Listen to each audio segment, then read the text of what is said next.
বন্ধুরা, আমার নাতি নাতিনরাই দেখো, আমি এখানে তাল, এই দেখো তাল ছুলে তালের থেকে তিনটা আঁটি বেরোয়। তিনটা আঁটি থেকে এই যে তালের রসটা বের করে নিয়েছি, কলা ছুলে নিয়েছি, সুজি ভিজিয়ে রেখেছি। এখন আমি এই কলা দিয়ে, ময়দা দিয়ে, তাল দিয়ে মেখে চিনি দিয়ে তালের বড়া করব। আর সুজি দিয়ে, ময়দা দিয়ে মালপোয়া করব। আর তাল দিয়ে তালের লুচি করব। তোমরা দেখতে থাকো, তোমরা দেখে তোমার দিম্মার মতো করে বানিয়ে খাবে। এবং তোমার দিম্মার পাশে থেকে দিম্মার চ্যানেলটাকে সাবস্ক্রাইব করে দিবে, ফেসবুকে ফলো করে দিবে বন্ধুরা। তাহলে তোমার দিম্মা রান্না করতে আগ্রহ পাবে। ধন্যবাদ তোমাদের, ভালো থেকো বন্ধুরা। চিনি দিছি দেখো, এখন কলাগুলো ঢেলে দিচ্ছি।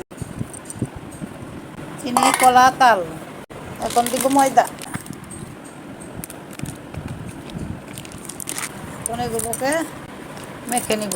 আর মালপোয়ার মধ্যে কয়েকটা মিঠা সব দিয়ে রাখছে, এই যে মিঠা সব মানে গোমরি মালপোয়া দিতে হয়, তাহলে ঘ্রাণ কয়। এখন বড়ার এইটাকে কলা, চিনি, তাল আর ময়দা দিয়ে মেখে নিচ্ছি, ভালো করে মেখে নিচ্ছি। বড়া করব, তালের বড়া। বন্ধুরা, এই দেখো বড়াটা, এই যে এইরকম করে বড়াটা করেছি। তালের কালার সুন্দর হয়েছে। এটা বড়াটা এরকম করে করেছি, এর থেকে পাতলা করি নাই, ঘনও করি নাই, এরকম করেছি। এটা এখন রেস্টে থাক। এখন আমি মালপোয়াটা গুলাবো। এখন এই যে সুজি ভিজিয়ে রাখছিলাম মেথি দিয়ে, মৌরি দিয়ে, এই মৌরি সহ সুজিগুলো এটার মধ্যে ঢেলে নিচ্ছি।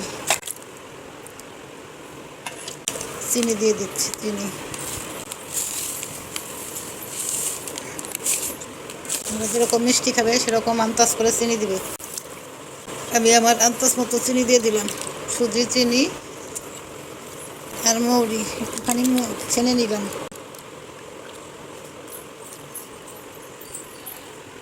এখন এটার মধ্যে ময়দা দিয়ে ঢেলে, ময়দা দিয়ে দিচ্ছি।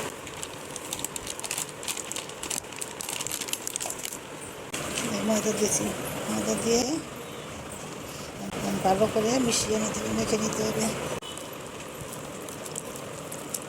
এইভাবে করে চিনি, ময়দা, সুজি ভালো করে গুলে একটা মৌরি দিয়ে রেখে দিব আধা ঘন্টা রেস্টে। তারপরে বড়া ভাজবো, দেখতে থাকো। এই যে বন্ধুরা, এখন আমি তালের বড়া ভেজে নিব।